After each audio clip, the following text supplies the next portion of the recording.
শবে বরাতের রাতে একত্রিত হয়ে রাতভর ইবাদত করা ও পরদিন রোজা রাখা কতটুকু শরীয়ত সম্মত?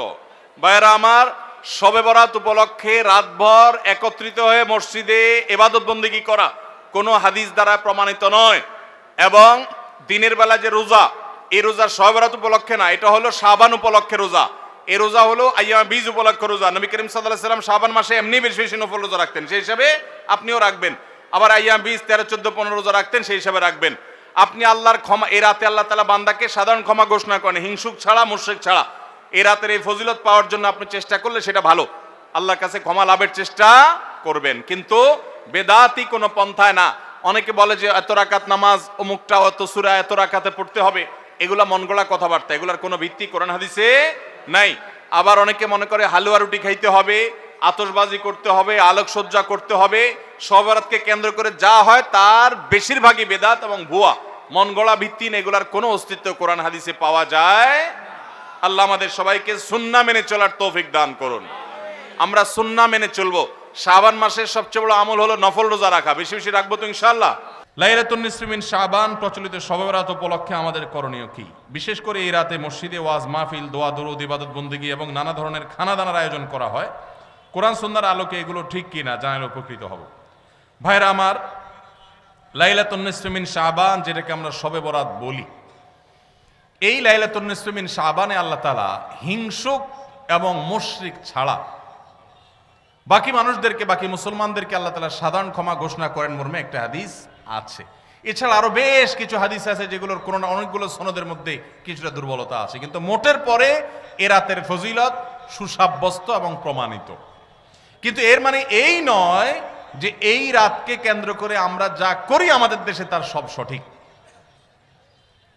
আমাদের দেশে লাইলাতুল বরাতে মানুষের যে ভিড় মসজিদগুলোতে, এটা তো ভালো জিনিস যে মানুষ মসজিদে আসছে, কিন্তু অন্যদিন না এসে এই রাতে বেশি আসার কারণটা কি? লাইলাতুল কদর বেশি ফজিলতপূর্ণ নাকি এই রাত বেশি ফজিলতপূর্ণ? লাইলাতুল কদরের সাথে কোনো তুলনা চলবে? সেই রাতে মানুষ কি এত বেশি ইবাদতের চেষ্টা করে? তাহলে এই রাতে এত বেশি চেষ্টার রহস্যটা কোথায়? রহস্য হলো আমাদের দেশে মানুষ মনে করে যে এই রাতে ভাগ্য ঠিক হয়, অতএব সারা বছর যাই করি না করি এই একটা রাত মসজিদে গিয়া আল্লাহ বিল্লাহ করে যদি সারা বছরের ভাগ্যটা ঠিকঠাক করা যায়, এরপর আর মসজিদে যায় কেনা। এই চালাকি করলে কি ভাগ্য ঠিক হয়ে যাবে? ভাইরা আমার, লাইলাতুন নিসফি মিন শাবানকে কেন্দ্র করে বহুবিধ বিদআত, বহুবিধ বাড়াবাড়ি, বহুবিধ কুসংস্কার আমাদের সমাজে আছে। এক সময় তো প্রচুর পরিমাণ পটকা ফুটাফাটি চলতো। আলহামদুলিল্লাহ, প্রশাসনের ভাইয়েরা প্রতি বছর নিষেধাজ্ঞা আরোপ করেন এবং এটা অনেকটা কমেছে, যেটা আমাদের নিরাপত্তা হুমকির মধ্যে আমাদেরকে ফেলে। দিনের নামে আমরা কখনো সেগুলো করতে পারি না। অনেক মসজিদে আলোকসজ্জা করা হয়, আলোকসজ্জা তো আপনি এমনিই করেন সারা বছর, কিন্তু এই রাতকে কেন্দ্র করে আলাদা করে আলোকসজ্জা করা, এই রাতকে কেন্দ্র করে ওই যে হালুয়া রুটি খাওয়ার একটা ব্যাপার এখনো আমাদের দেশে কোথাও কোথাও আছে। অনেকে মনে করে নবীজির দাঁত মোবারক শহীদ হয়েছেন উহুদের ময়দানে, তো তিনি হালুয়া খাইছেন, সেজন্য আমরা ভালো দাঁতে হালুয়া খাই। নবীজির দাঁত ভাঙে হালুয়া খাইছেন, আমাদের আস্ত দাঁতে আমরা কি খাই? হালুয়া খাই।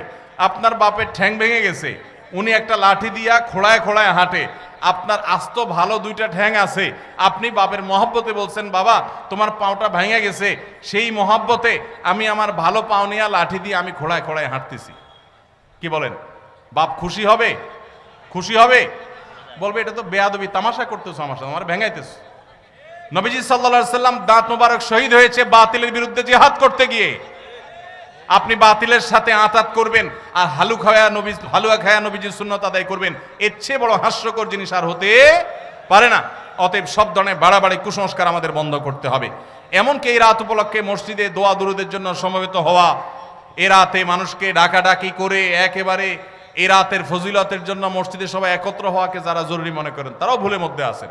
ব্যক্তিগত ইবাদতে আল্লাহর ক্ষমা পাওয়ার জন্য চেষ্টা করতে পারেন, সেটা ভিন্ন বিষয়। আল্লাহ আমাদেরকে বুঝার তৌফিক দান করুন।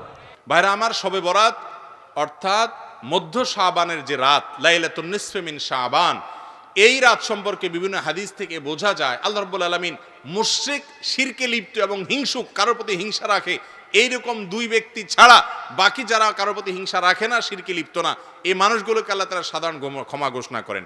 এবং এই রাতের ফজিলত সম্পর্কে অনেকগুলো হাদিস আছে, সেই হাদিসগুলোর বেশিরভাগের সনদের ব্যাপারে মুহাদ্দিসদের রেকমেন্ড হলো, মূল্যায়ন হলো যে সেগুলো দুর্বল, কিন্তু সবগুলো হাদিসকে একত্র করলে এই রাতের ফজিলত একেবারে অস্বীকার করার সুযোগ থাকে না।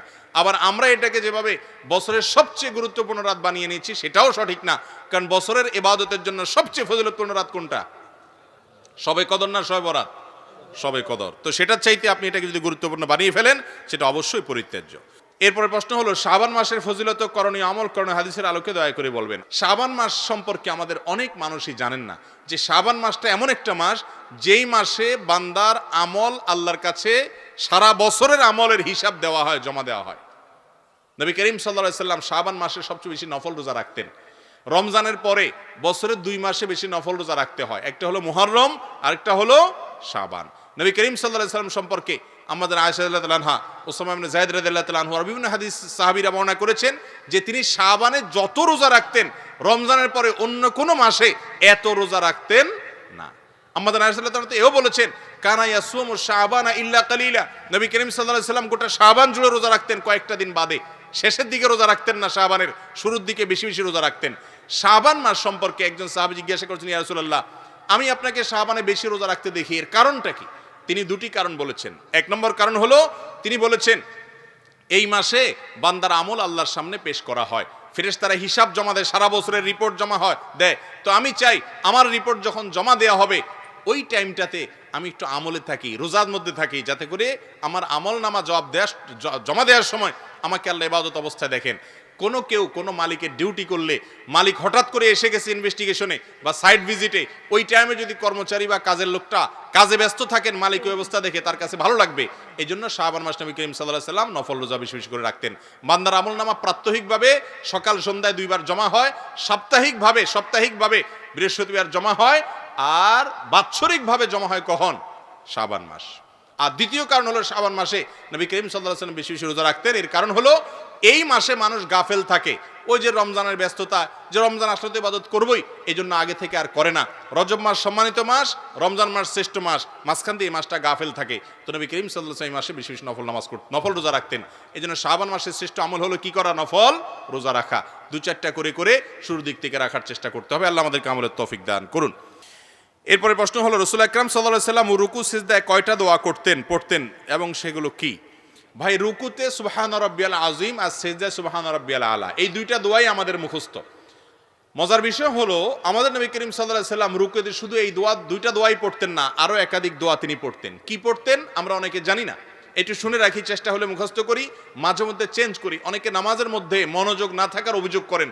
নামাজে মনোযোগ আনার একটা বুদ্ধি হলো রুকু এবং সিজদার তাসবিহগুলা, বৈঠকের যে দোয়াগুলা, দোয়া মাসুরার জায়গাতে, এখানে নবী করিম সাল্লাল্লাহু আলাইহি ওয়াসাল্লাম থেকে যে বিভিন্ন দোয়া আছে, মাঝে মধ্যে ভিন্ন কোনো দোয়া আপনি পড়ার চেষ্টা করেন, দেখবেন আপনার মনোযোগ আসবে। ওই অটোমেটিক সুবহান রাব্বিল আযীম সুবহান রাব্বিল আলা পড়তে এমন একটা অবস্থা হয়ে গেছে, ওইটা জেনে বুঝে আপনি পড়েন অথবা না বুঝেও পড়েন, গড়ে পড়া হয়ে যায়, গড় পড়তা। এই জন্য মাঝে মধ্যে অন্যটাও পড়বেন। আর কোনটা পড়বেন? রুকুতে সুবহান রাব্বিল আযীম, সিজদা সুবহান রাব্বিল আলার পাশাপাশি সুবহুন কুদ্দুসুন রব্বুল মালাইকাতি ওয়ার রূহ, সুবহুন কুদ্দুস রব্বুল মালাইকাতি ওয়ার রূহ, পবিত্রতা বর্ণনা করছি আল্লাহ রাব্বুল আলামিনের, যিনি ফেরেশতাদের রব পালনকর্তা এবং জিবরিলের পালনকর্তা। তো এইভাবে তাসবিহ পেশ করা, এটাও রুকু সিজদাতে সাবিত আছে।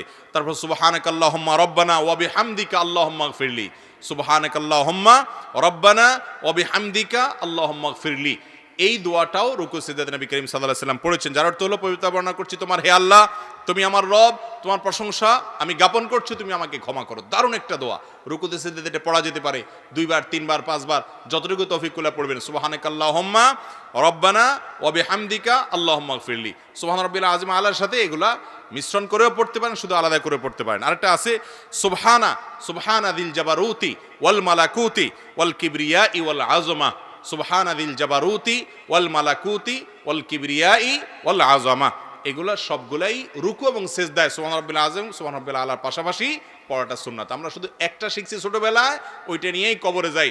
নবী করিম সাল্লাল্লাহু আলাইহি ওয়াসাল্লাম আরো কয়েকটা যা পড়তেন, সেগুলো আমাদের জীবনে শেখা, শোনা, পড়ার তৌফিক হয় না। চেষ্টা করবো তো ইনশাআল্লাহ। আল্লাহ আমাদেরকে আমলের তৌফিক দান করুন।